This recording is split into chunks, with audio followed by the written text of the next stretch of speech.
a Maharaja. And for his birthday, a decree went out that all the chiefs should bring gifts fit for the king. Some brought fine silks, some brought fancy swords, some brought gold. At the end of the line came walking a very wrinkled little old man who had walked many days' journey from his village by the sea. As he walked up, the king's son asked, "What gift do you bring for the king?" The old man very slowly opened his hand to reveal a very beautiful seashell with swirls of purple and yellow, red and blue. The king's son said, "That's no gift for a king. What kind of gift is that?" The old man looked up at him very slowly and said, "Long walk, heart of gift." In a few moments, I'm going to bring you a simple gift, a gift that I believe is a gift worth spreading. But before I do, let me take you on my long walk. Like most of you, I started life as a little kid. How many of you started life as a little kid? Born young. About half of you, okay. The rest of you, what? You were born full grown? Well, I want to meet your mama. Talk about impossible. As a little kid, I always had a fascination with doing the impossible. The week before my 21st birthday, two things happened in one day that would change my life forever. Then 13 years ago, I discovered the secret for actually doing the impossible from a very unlikely source. But today is a day I've been looking forward to for many years, because today is the day I'm going to actually attempt to do the impossible right before your very eyes. I'm going to prove to you that the impossible is not impossible. And I'm going to show you that you can do the impossible in your life. But I'm going to need your help. I need you to close your eyes. Think back to when you were a little kid. What were your biggest dreams as a little kid? Where did you want to go? What did you want to do? Who did you want to be? Did you ever want to do something really remarkable with your life and change the world? Did you ever want to do the impossible? Now think back on your greatest fears. What were your biggest fears as a little kid that kept you from following your dreams? Now open your eyes. In my quest to do the impossible, I found there are two things that are universal among people around the world. Like a double-edged sword, everybody has fears, and everyone has dreams. In my calling as a sword swallower, I get asked two questions every day. The second most common question is how, but the number one question is not how, but why. 3 words: dodgeball, Superman, and mosquito. So I'm going to take you on my journey from fears to dreams, from fears to dreams, from words to swords, from dodgeball to Superman to mosquito, from fearing what's possible to actually doing the impossible. But first, let me take you on my long walk. October 4th, 2007, my heart was racing, my knees were shaking as I stepped out on stage at the legendary Sanders Theater, Harvard University, to accept the 2007 Ig Nobel Prize in Medicine for a little medical research paper I co-wrote called Sword Swallowing and Its Side Effects. It was published in a little magazine I'd never read before, the British Medical Journal. Now, for someone like me, this was an unexpected surprise, an impossible dream come true, an honor I would never, ever forget. But it wasn't the most memorable day of my life. October 4th, 1967, this scared, shy, skinny, wimpy kid stepped in front of his class. His heart was racing, his knees were shaking, he opened his mouth to speak. And he stood there paralyzed in panic, terrorized in tears, sick to his stomach, frozen in fear. That scared, shy, skinny, wimpy kid suffered from extreme fears. He suffered from fear of the dark, fear of spiders and snakes, any of you? Fear of water and sharks, anyone? Fear of heights. He even had a fear of widths. He was afraid of doctors and nurses and dentists, needles and drills and sharp objects, but more than anything, he was afraid of people. That scared, shy, skinny, wimpy kid had a fear of failure and rejection, low self-esteem, and something we didn't even know you could sign up for back then, social anxiety disorder. That scared, shy, skinny, wimpy kid was me. Because I had fears, the bullies would tease me and beat me up. They used to laugh and call me names. They never let me play in any of their reindeer games. All right, there was one game they let me play in, dodgeball, and I was not a good dodger. The bullies would call me names, and I'd look up and I'd see those pink dodgeballs hurtling at my face at supersonic speed. Bam! Bam! Bam! And I remember many days walking home from school, my face was red and stinging, my ears were red and ringing, my eyes were burning with tears, and their words were burning in my ears. And whoever said sticks and stones can break my bones, but words will never hurt me, it's a lie. Words can cut like a knife. Words can pierce like a sword. Words can make wounds that are so deep they can't be seen. So I had fears, and words were my worst enemy. Still are. But I also had dreams. I would run home and I'd escape to Superman comics, and I dreamed I wanted to be a superhero, like Superman. I vowed that I wanted to fight for truth, justice, and the American way. I wanted to fly around the world doing superhuman feats and saving lives. I wanted to do something remarkable with my life. I had a fascination with things that were real, so I would read Ripley's Believe It or Not book and Guinness Book of World Records, any of you? And I saw real people doing real feats. And I said, if those bullies won't let me play in their sports games, I want to do real feats, real magic, real incredible things that nobody else can do. I want to find my purpose and calling. I want to know my life has meaning. I want to do something remarkable with my life and change the world. I want to prove the impossible is not impossible. Fast forward 10 years, April of 1978. Two things happened in one day that would change my life forever. It was 105 degrees, hot, humid, muggy day in Tamil Nadu, South India, where I was serving as a Lutheran missionary. And my mentor, my best buddy, Greg Ormson, said, do you have thrones, Daniel? And I said, thrones? What are thrones? He said, thrones are major life goals, like thriving for goals and dreams, like a bucket list. You could go any place you wanted to go, do anything you wanted to do, be anyone you wanted to be. Where would you go? What would you do? Who would you be? I said, oh man, I can't do that. I'm too scared. I've got too many fears. That night I took my little rice bed up on the rooftop of the bungalow there to stretch out under the stars and watch the bats dive bombing for mosquitoes, because it was 105 degrees out. And I fell asleep thinking about thrones and goals and dreams and those bullies with the dodgeballs. A few hours later I woke up, my heart was racing, my knees were shaking, but this time it was not with fear. My entire body was convulsing, wet with sweat, my brain burning up with 105-degree malaria fever. And for the next 5 days I was in and out of consciousness, on my deathbed, fighting for my life. And when I was conscious, all I could think about was thrones, what I wanted to do with my life. Finally, in a moment of clarity, and the night before my 21st birthday, I came to a realization. I realized that little tiny mosquito, Anopheles stevensii, that weighed less than 5 micrograms, less than a grain of salt, that little tiny mosquito, that could take out a 170-pound person, then that mosquito was my kryptonite. And I realized, no, it's not the mosquito, it's even smaller than that. It's that parasite inside the mosquito, Plasmodium falciparum. That is the diabolical villain that kills over 1 million people a year. It has killed more people on the face of this earth since the beginning of time than any other disease. Then I thought, no, it's even smaller than that. But to me, it felt so much greater. I realized that fear was my kryptonite, my parasite, and it crippled and paralyzed me my entire life. You know, there's a big difference between danger and fear.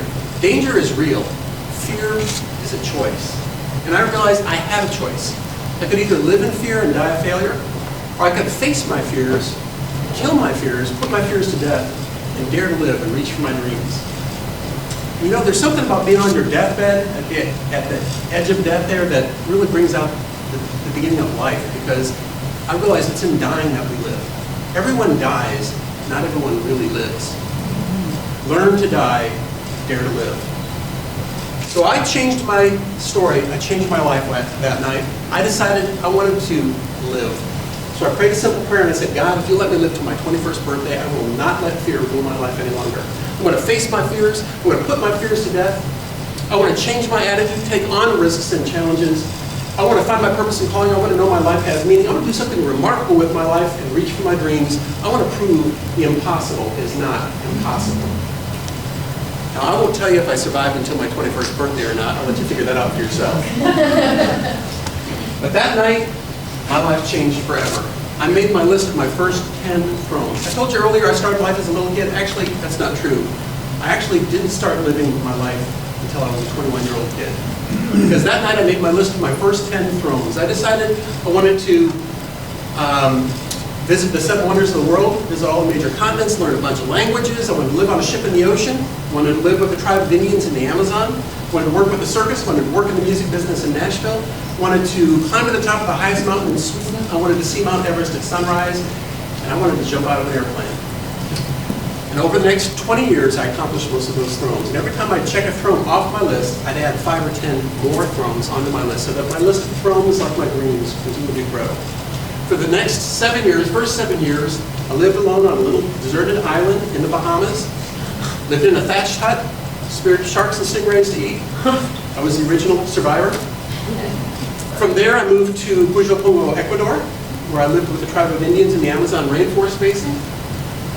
From there, I moved to the music business in Nashville, where I worked for about 20 years, and then to London, and then to Stockholm, Sweden, where I climbed to the top of the highest mountain in Sweden, Mount Kebnekaise, high above the Arctic Circle.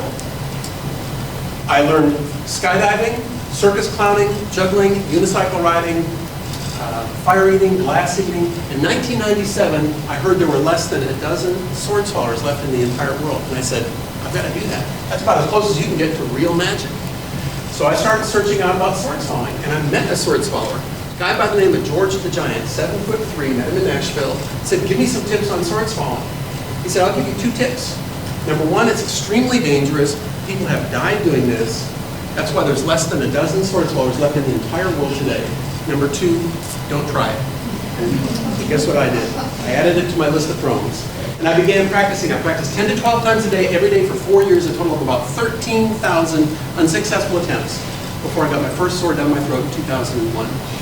During that time, I set a throne to become the world's leading expert in sword swallowing. And I searched out every book, every magazine, every newspaper article, every medical report on sword swallowing. I studied anatomy, physiology, talked with doctors and nurses, networked all the sword swallowers together into the Sword Swallowers Association International, conducted a 2-year medical research survey that was published in the British Medical Journal that won the 2007 Ig Nobel Prize in Medicine. And I found some fascinating insights into sword swallowing, some stuff I bet you've never thought about before, but you will today. As a matter of fact, I can guarantee you'll remember this tonight when you're cutting your steak with your knife. The next time you see a sword, you will remember this. Here's the science, the how part of sword swallowing. Sword swallowing started about 4,000 years ago in ancient India, where I first witnessed it as a 20-year-old kid. Over the past 150 years, sword swallowers have been used in the fields of science and medicine for the development of such things as the rigid endoscope in 1868 by Dr. Adolf Kusmo on a sword swallower, the electrocardiogram on a sword swallower in Wales in 1906, the bronchial scope on a sword swallower, X-ray fluoroscopes. Over those same 150 years, we know of hundreds have tried and 29 have died from sword swallowing injuries, including this sword swallower who impaled his heart with this sword. We found that there are from 3 to 8 serious injuries each year that require hospitalization, but the most fascinating thing I found about sword swallowing and doing the impossible is how sword swallowers do the impossible. What takes seconds to learn, seconds to perform actually takes from 3 to 10 years to learn and a lifetime to master. But here's what I learned from sword swallowers on doing the impossible. Don't focus on the 99.9% that's impossible. Instead, focus on that 0.1% that's plausible to figure out how to make it possible. The only difference between the impossible and the possible is focus and determination. Something's only impossible until it's not. Now let me take you on a little journey into the mind of a sword swallower. In order to swallow a sword, it requires mind over matter meditation, razor-sharp concentration, pinpoint accuracy, in order to isolate and overcome automatic body reflexes, to create reinforced brain synapses through repeated muscle memory, through deliberate practice of over 10,000 times, to impale myself, to impale my body, of flesh and blood with a sword of solid steel. Now let me take you on a little journey into the body of a sword swallower. I want you to imagine this with me. First, you're going to lick the blade. You can taste the cold, hard steel in your mouth. Then you slide the blade over the tongue, repress the gag reflex in the back of the throat, navigate a 90-degree turn over through the esophagus, flip open your epiglottis, slide it down the esophagus, repress the peristalsis reflex, 22 pairs of muscles that swallows your food. When it gets into the center part of the chest, you actually have to nudge the heart aside. And you can feel that blade beat with your heart like this because it's separated by about an 1/8 inch of esophageal tissue. Then you slide it down past the diaphragm, into the liver, past the liver and kidneys, and into the stomach. Repress the rest reflex in the stomach all the way down to the duodenum. If I were to go further than that, all the way down to my fallopian tubes. Piece of cake right there. Now, people often say it sure must take a lot of courage to risk your life, to nudge your heart and swallow your sword.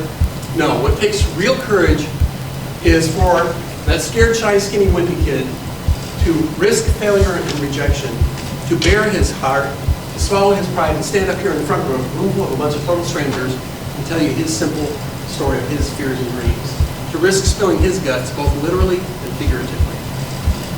You see, I've always wanted to do the impossible. I always wanted to do something really remarkable, and now I am. But the really remarkable thing is not that I can swallow 21 swords at once, video, or 20 feet underwater in a tank of sharks, 88 sharks and stingrays for Ripley's, believe it or not, in Myrtle Beach, South Carolina, or to swallow swords heated red hot for Stanley's Superhumans as a man of steel, and that sucker was hot. Or to pull a car by sword for Ripley's, believe it or not, or to win the Ig Nobel Prize in medicine in 2007. No, that's not the really remarkable thing. The really remarkable thing is that God could take that scared, shy, skinny, wimpy kid who was afraid of heights and water and sharks and doctors and nurses and sharp objects, and now he's got him flying around the world at heights of 30,000 feet, swallowing sharp objects underwater in tanks of sharks, and speaking to doctors and nurses and audiences like you at TEDx talks around the world. That's the remarkable thing. You see, I always wanted to do the impossible in my life, and now I am. I always wanted to do something remarkable with my life, and now I am. I always wanted to fly around the world doing superhuman feats and saving lives. Now I am. And you know what? There's still a small part of that little kid's big dream deep inside.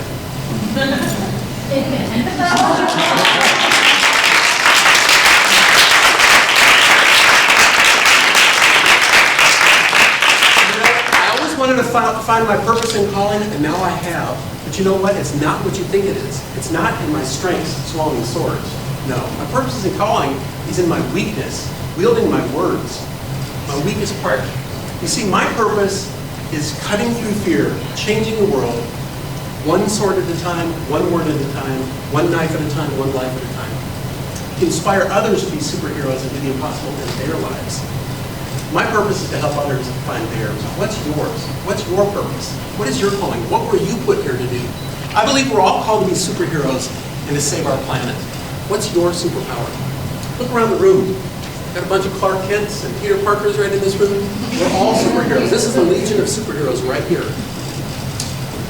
What were your big dreams as a little kid? Think back. What were those wildest dreams that you thought you could do to change the world? Bet this wasn't it, was it?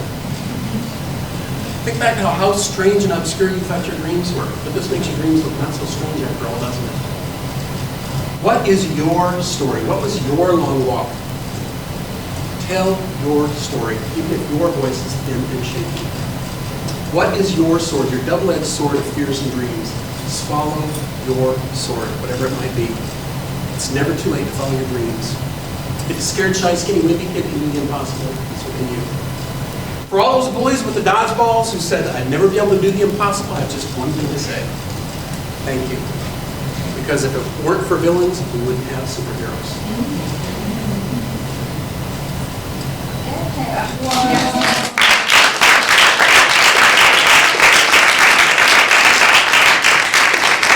I told you I was going to attempt to do the impossible right before your very eyes.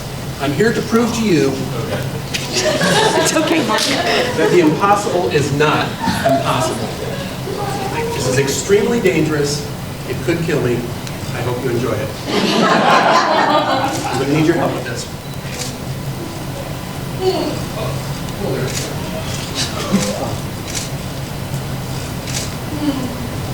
No, I need your help on the counting. If you know the words, okay? Count with me. Ready? 1, 2, 3. No, that's 2, but you got the idea.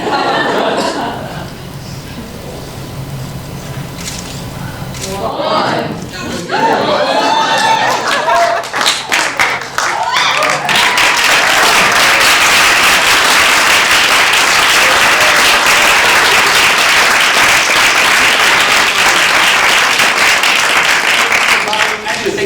bottom of my stomach. I told you I was going to do the impossible today, and now I have. But the impossible thing was not sawing that sword. Not at all. I do this every day. This is easy. For me, the impossible thing was for that scared, shy, skinny, wimpy kid to stand up here on a TEDx stage and change the world one word at a time, one sword at a time, one life at a time. To inspire you to be superheroes and do the impossible thing in your life. So here's my gift to you. Never stop dreaming. Never stop believing. Thank you for believing in me, and thank you for being part of my dream. Face your fears. Put your fears to death. Dare to live. Dare to risk. Dare to live on the edge.